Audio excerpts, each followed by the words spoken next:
पर रहे ताकि कानून वापस लिया जाए।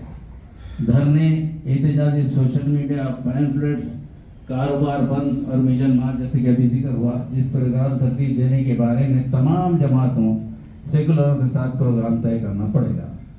5वां पॉइंट, सेकुलर इक़्तिदार और कानून। सारे मेंबर इन्हीं के हैं और वक्फ की ज़मीनें लुटती रही, हज़ारों करोड़ की वक्फ की ज़मीनें लुट गई। एक वक्त आया जब गाज़ी मिल्लत अलहाज मोहम्मद अमानुल्लाह खान साहब मरहूम, उस कायद ने असम्बली के अंदर असम्बली को रोक दिया, एवन असम्बली को, और ये डिमांड की उन्होंने कि वक्फ का सर्वे किया जाए और उसको मंजूर किया गया। पार्लिमानी असम्बली की एक कमेटी बनाई गई और सर्वे हुआ और एक गजीर रहमतुल्लाह अलैह वक्फ लैंड 4000 एकड़ 4300 एकड़ 20 गुंठे, उसके अंदर मैं अपनी आंखों से पढ़ा हुआ हूँ। उस गजीट के अंदर मैं मौजूदीन से पूछना चाहता हूँ कि वो 4300 एकड़ 20 गुंठे जमीन क्या वहाँ मौजूद है, जिसको गजीट के अंदर इन तमाम चीज़ों को, चाहे लैंको हिल हो, चाहे टोली मस्जिद की ज़मीन हो, ये तमाम चीज़ें अगर वो गजीट निकाली जाए तो उसके अंदर आप लोगों को पता चलेगा उसमें की भी तकरीबन 90% ज़मीन बेच के ये माफिया खा गया।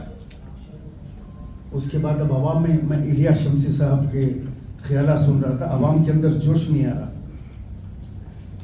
वक्फ का जो मकसद होता है, मंशाए वक्फ कि मैंने ये प्रॉपर्टी को वक्फ किया, इसके पैसों से बेवाओं को, यतीमों को, यसीरों को, बीमारों को तालीम के लिए इस मद में यह खर्च किया जाए।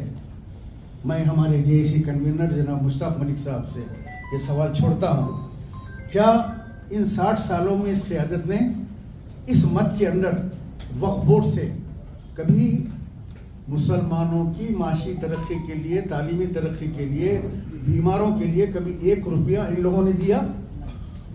मुकदमात लड़ते रहे करोड़ों रुपए लगा के। तजावीज़ वक्फ बोर्ड की यहाँ पे बात हो रही है। वक्फ बोर्ड को हमनों ने लूटा, अपनों ने लूटा, गैरों में कहाँ दम था। ये तो लूट लिए, उसका नतीजा क्या निकला ये लूटम लाट का मुश्ताक साहब, कि आज अवाम के अंदर वक्फ बोर्ड से रिलेटेड कोई जज्बा नहीं है। क्या है वक्फ बोर्ड पूछ रहे हैं लोग, अब बाहर निकले, हम ग्राउंड रूट के लोग हैं, हम लोग को कह रहे हैं वक्फ बोर्ड कैसा हो गया। वो लोग समझ रहे वक्फ बोर्ड और शादी का मैरिज सर्टिफिकेट मिलने की जगह है, या मसाजिद के तहफ़्फ़ुज़ का मामला है, या दरगाहों के तहफ़्फ़ुज़ का मामला है, या खानखाओं के दीनी मदारिस के तहफ़्फ़ुज़ का, या क़ब्रिस्तानों के तहफ़्फ़ुज़ का मामला है, या क़ब्रिस्तान में ज़मीनें मिल रही है, ज़मीन माफिया बैठा हुआ है क़ब्रिस्तानों के ऊपर। लिहाजा इन हालात के अंदर जिन लोगों ने डैमेज पहुंचाया, जिन लोगों ने नुकसान पहुंचाया, क़यामत के दिन तो वो जवाब देंगे वहाँ पे ऊपर। लेकिन यहाँ भी कोशिश करेंगे, जिस तरह CA NRC के वक्त इन्होंने अपनी पूरी जिद्दोजहद करके हैदराबाद में, तेलंगाना में एहतजाज होने नहीं दिया, यानी हम करेंगे वरना कोई और नहीं करेगा, ये नारे के साथ ये जिंदा है। हैदराबाद में एक अपने ऑफिस के अंदर एहतजाजी जलसा करते हैं दारुसलाम में, जज्बाती तकारीर होती है, मामला ख़त्म, यानी घर में पुकार के दीवान खाने में मसले को दफन कर दिया जाता है।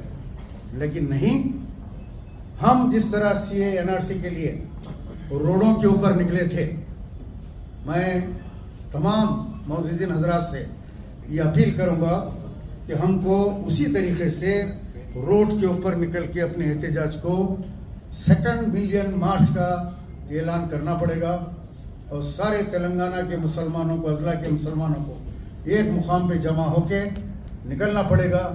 चाहे फिरौन मिल्लत इससे पहले कितने केसेस बुक करवाया, आप पे भी करवाया, मुझ पे भी करवाया, मैं भी अदालत को फिर रहा हूँ।